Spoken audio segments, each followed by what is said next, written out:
bilangnya cuman infeksi paru Bu sedikit gitu kan ya. Udah dirawat seminggu ternyata malah makin sesek ya.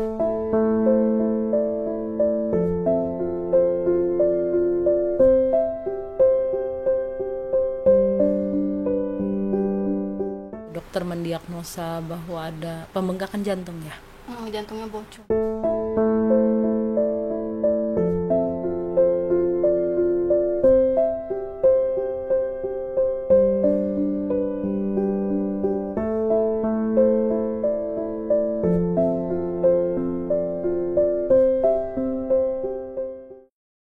Assalamualaikum warahmatullahi wabarakatuh. Alhamdulillah kawan-kawan, saat ini kita lagi sama Ibu Sandra ya namanya. Oh iya, lagi sama Ibu Sandra, dan Ibu Sandra ini kemarin meminta pertolongan ya ke Sijum Depok ya. Iya, di IG.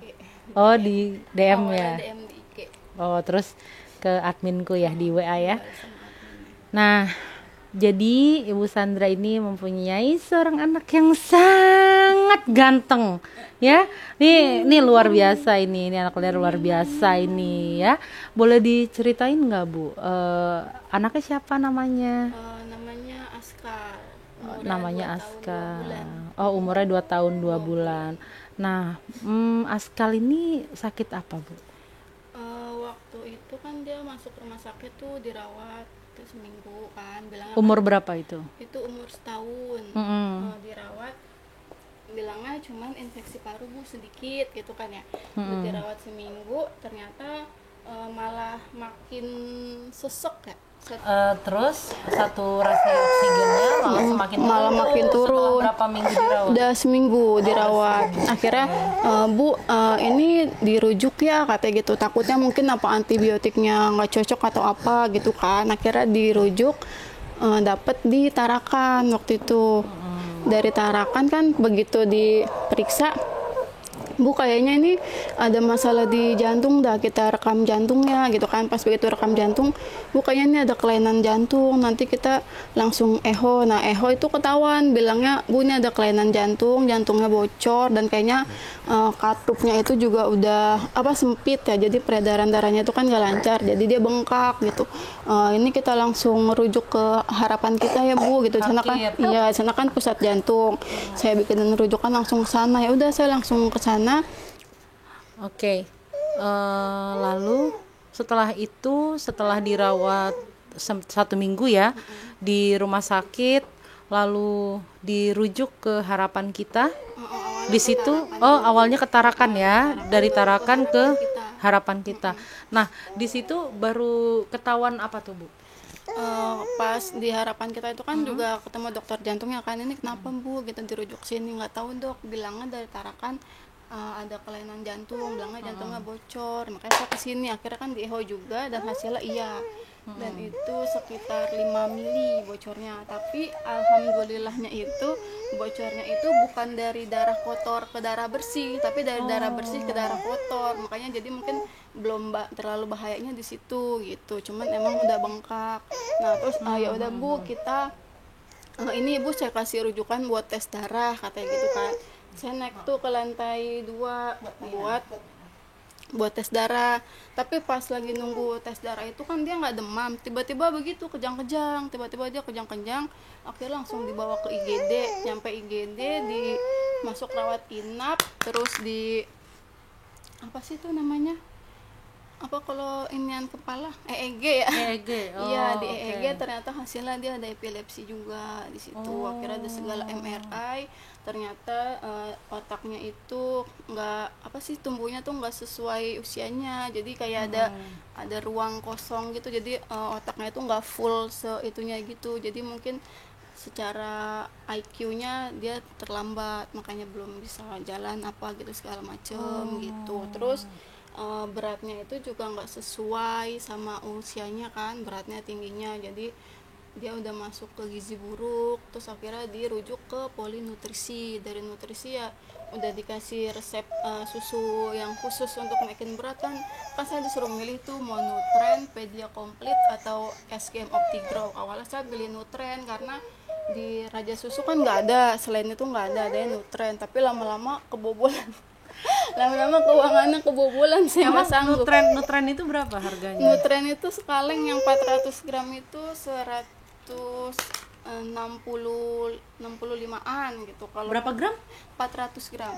400 gram 165.000. Itu kan 400 gram itu paling cuma untuk 2 hari karena dia kan nggak mau makan. Jadi dia full susu, sehari itu bisa 8 kali minum. Jadi per 3 jam itu susu gradualnya. Akhirnya waktu itu pas terus di Raja Susu Nutren tuh nggak ada, adanya Pedia. Ya udah saya beli seadanya Pedia. Ternyata Pedia lebih mahal.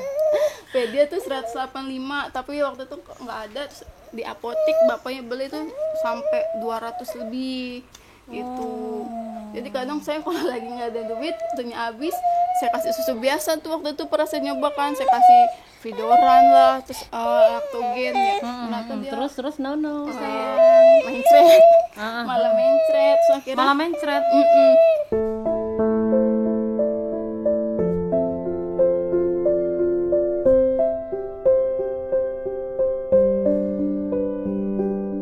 Nah, terus ini anak pertama ya, Bu? Anak pertama. Anak pertama. Suami kerja apa? Suami itu supir pribadi, antar jemput anak sekolah.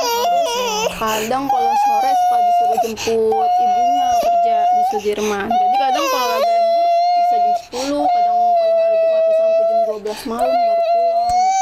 Jadi Mbak Sandra maksudnya nggak kontrol-kontrol ke dokter karena ngalahin buat anak dulu nih, Ngalahin supaya buat bisa anak kontrol dulu, iya. anaknya ya. Apalagi kan sekarang dia juga pendengarannya kan kurang ya.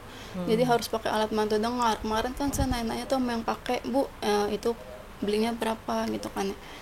Saya belinya sepasang katanya 9 juta. Nah itu saya tanya lagi sama yang lainnya, katanya harganya itu tergantung dari kondisinya. Kalau emang semakin tinggi ininya harganya semakin mahal. Kayak anak saya kan 90, itu kan udah paling bisa dengar tuh kayak klakson kereta, bukan cuma yang suara-suara keras aja dia bisa dengar. Kalau yang kayak itu dia nggak, mereka kan kadang dipanggil dia diem aja kayak cuek-cuek aja gitu kan ya, karena emang dia nggak dengar. Karena kan ada orang dipanggil sombong banget sih, karena emang dia nggak dengar. Jadi mungkin ya dokter juga mungkin masih ininya dia belum bisa bicara itu ya karena dia kan nggak bisa dengar kita ngomong. Ibaratnya kan anak bayi bisa ngomong itu karena diajarin kan mama gitu kan, sedangkan dia aja kan kita ngomong dia nggak dengar, gimana dia mau bisa ngomong. Maka kata dokter kalau nanti ada uang beli dulu alat bantu dengarnya, jadi biar dia tuh dari kecil tuh terbiasa pakai dan masih bisa diajarin ngomong sebelum terlambat gitu. Karena saya juga punya saudara sampai sekarang kan ngomongnya masih nggak lancar, dan ternyata dia juga dulunya begitu, tapi mungkin karena orang dulu kurang ini ya, jadi dia terlambat pakai alat bantu dengar, terus jadi sekarang yang ngomongnya ya seadanya aja. Kadang kita juga nggak ngerti kita ngomong apa gitu. Betul. Sekolahnya juga ya beda, sekolah luar biasa kan kalau kayak gitu. Nah, Mbak Sandra ini kan anak pertama ya, pas tahu gitu loh dokter mendiagnosa bahwa ada pembengkakan jantung ya. Jantungnya bocor.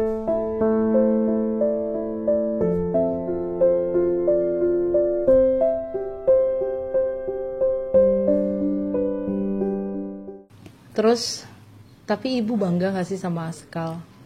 Kalau dibilang bangga sama bangga ya, namanya anak pertama sih, siapa sih yang gak bangga sama anak dia? Baik kalau misalkan lagi yang ketawa-ketawa, lagi bercanda-bercanda gitu kan lucu ya. Tapi kadang kalau misalkan lagi dinner lagi itu juga ya Allah kenapa begini ya, kata saya gitu. Tapi nggak pernah menyesali kan ibu melahirkan? Kalau menyesal mah nggak pernah, alhamdulillah saya nggak pernah menyesal. Orang anak saya sendiri, saya yang bikin, saya masa ya saya nyesel, saya nggak pernah nyesel. Cuman paling kadang kalau sedihnya ya kayak gitu aja, ya Allah mau kontrol, nggak ada ongkos, nggak ada apa gitu. Kalau minjem ke orang mulu, saya juga udah minjem mulu kan, saya nggak enak ganti-ganti.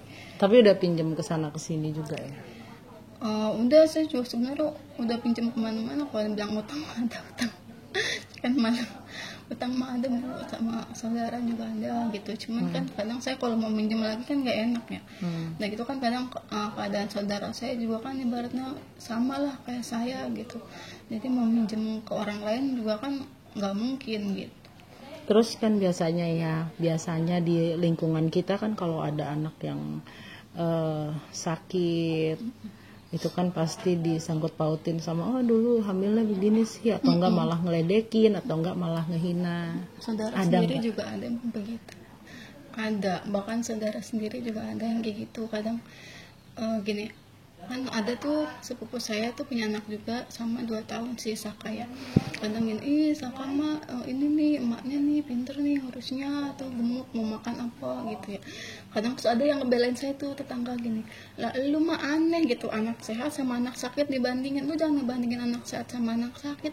Saka mah ketahuan sakit makanya begitu ya, ibaratnya gitu. Si Saka mah sehat ya wajar lah, maksudnya udah baru umur sekian udah bisa jalan, udah bisa ngomong, udah bisa ini, jangan dibandingin gitu. Kadang saya kalau tuh ya Allah gitu, kadang ya udahlah udahlah nggak usah didengarin, emang dia nggak ngerasain, mungkin suatu saat dia bakalan ngerasain. Kadang saya kalau sakit hati gitu, biarin ntar suatu saat ngerasain apa yang gua rasain gitu. Kadang saya suka kalau udah terlalu ini banget saya gitu. Tapi emang sakit hati banget ya kalau denger kayak gitu. Iya lah Bu, panas sakit hati. Kadang saya gini, ibaratnya lu kan sehari-hari lihat nih gua kayak gimana, ibaratnya gitu ya.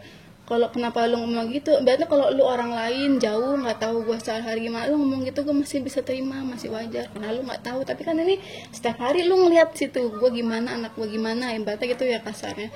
Tapi kalau lu tega ngomongnya begitu gitu, kalau itu terjadi sama lu gimana gitu. Kadang saya gitu mikirnya, tapi ya udahlah gitu, namanya orang kan ibarat cuma bisa ngomong, nggak bisa ini kan, ya udah saya mah terima aja, bisa mau gimana, masa saya mau maki-maki tuh orang kan, iya mungkin benar juga, benar baik benar. dalam hati doang ya Allah gitu kan ya, sabar gitu, namanya dia mah nggak ngerasain gitu, kita yang ngerasain udah sabar aja lah gitu kan. Berarti Askal sekarang umurnya 2 tahun dan 2 tahun 2 bulan. Dan menurut dokter pengobatannya bisa sampai kapan ini? Kalau epilepsi mah nggak tahu ya Bu sampai kapan. Kalau epilepsi itu kan ibaratnya kayak saya aja bilangnya waktu itu ntar 3 tahun juga sembuh Bu lah. Saya sampai sekarang dari tahun 2015 sampai sekarang udah berapa tahun? Dari umur ibaratnya. berapa itu? 2015 saya udah umur 20 lebih. Orang tuh kan karena saya jatuh waktu itu. Jadi nggak dari kecil? Nggak dari epilepsi. kecil. Saya waktu itu duduk tuh di depan, jatuh, terus ini saya benjol, toto kejang-kejang, terus seminggu kemudian saya kejang-kejang lagi, dibawa ke rumah sakit, di EEG segala macam, itu katanya ada infeksi otak, bilangnya infeksi otak apa ya, meningitis ya kalau bahasa kedokterannya. Dan itu, nah terus infeksinya sembuh, nggak taunya bilang epilepsi gitu. Kata kalau orang awam nyebutnya ayan, katanya gitu kan. Katanya terus ini bisa sembuh nggak Dok? Ya kalau ibunya rutin minum obat, katanya nggak pernah telat, nggak pernah ini, ya paling 3 tahun. Nah buktinya saya rutin minum obat. Dok, perasaan saya rutin minum obat ya, semua yang obat dokter kasih saya minum obat. Tapi kalau saya ngerasa di badan saya nih bukannya makin enak, kok badan saya kayak makin lemes, malah kayak nyut-nyutan apa segala macam yang saya rasain gitu. Kok malah kayak gini, kata saya gitu. Makanya saya ya udah dah gitu, habis saya ngalahin anak saya juga kan, saya juga waktunya juga kadang badan gak enak, akhirnya udahlah saya ngobatin, fokus ke anak saya dulu, kata saya gitu. Paling kalau obat, namanya obatnya itu kan bisa dibeli tuh, kadang saya beli aja udah di toko obat gitu obatnya itu. Jadi sekarang yang diperluin Askal ini apa Mbak? Yang diperluin mah sebenarnya kan alat bantu dengar gitu ya, terus susu buat naikin berat badannya dia gitu. Terus dia tuh kan pampers itu satu bal itu aja nggak cukup untuk seminggu, nggak tahu pipis terus kan, mungkin karena dari jantungnya apa nggak tahu saya, pipis terus kayak gitu ya. Paling ya susunya itu kan 400 gram itu untuk 2 hari, sebulan berarti 15 kan, 15 kaleng itu ya, 15 kaleng berarti dikali ya. Kalau paling murah sekarang 96 ribuan, berarti berapa? 96.000 kali 15 berarti 1.350.000. Ini hebat matematikanya. iya. Rom. Gua kira lu ngitung kalkulator berapa? 96 kali 15. Iya. Ya 1,5 Ya, lah ya. 1,5 lah ya. Wah, 1,5 juta ya, lumayan juga ya. Itu untuk susu aja ya. Ongkosnya aja berapa? Sekali jalan 200.000. Kalau sampai 5 kali sebulan, berarti udah 1 juta, udah 2,5. Tapi menurut Mbak Sandra berat nggak sih ngejalaninnya? Kalau dibilang berat sebenarnya berat, tapi ya mau gimana ya, jalanin aja gitu. Habis gimana, ikhlasin aja lah, sabar. Mungkin ya Allah punya rencana lain buat saya kan. Ya udahlah, jalanin aja, ikhlasin gitu. Biar saya juga nggak terlalu banyak beban. Tuh kalau saya banyak beban, banyak pikiran, saya ngeleprak anak saya gimana gitu. Saya mah gitu aja. Ya pengennya mah dia gedenya tuh ya walaupun kayak gitu jangan minder, kan udah dibilang kalau dia tuh IQ-nya kan pasti beda dari anak normal pada umumnya kan, mungkin udah kayak telat ngomong, telat bicara tuh udah, kalau IQ udah pasti telat, tapi kalau ke autis tuh belum tahu, kata dokter kan bilangnya gitu ya. Kalau emang nanti keadaannya kayak gitu ya udah gitu kan, gak usah dengerin omongan orang kan, kadang namanya anak-anak mungkin suka ngejek ya bu, gini-gini gitu kan, saya kan pernah ngerasain jadi anak-anak ibaratnya suka dikata-katain gitu. Kalau emang nanti ibaratnya ada yang ngatain ya udah gitu, mungkin gak usah marah karena emang udah kayak gitu. Ibaratnya kan sekarang tuh anak spesial, kalau saya bilangnya anak mahal, anak spesial, anak mahal, udah Allah udah nakdirinnya kayak gitu ya udah terima aja, nggak usah nyalain orang, terima aja, nggak usah benci sama orang, sabar aja, jalanin, karena kan kita hidup juga bukan dari orang, kita hidup buat diri kita sendiri, buat di akhiratnya kita sendiri, nanggung semuanya sendiri. Jangan sampai minder, semangat terus aja gitu. Ini perjalanan hidupnya Mbak Sandra memang dalam keadaan sakit epilepsi, dan anaknya pun menderita sakit, tapi Mbak Sandra nggak boleh menyalahkan diri sendiri, itu bukan karena Mbak Sandra ya, Insya Allah bukan karena Mbak Sandra, jadi Mbak Sandranya harus kuat. Oke. Mamahnya juga nyaksiin, Masya Allah, bangga banget pasti sama Mbak Sandra ya. Ini aku juga ada buat pegang, buat beli susu apa, buat ongkos apa, buat apa. Makasih. Ya, nanti insya Allah aku coba naikin ini ke media sosial punyaku, dan kayak tadi aku bilang, siapa tahu banyak orang-orang baik yang mau ngebantu. Amin. Ya.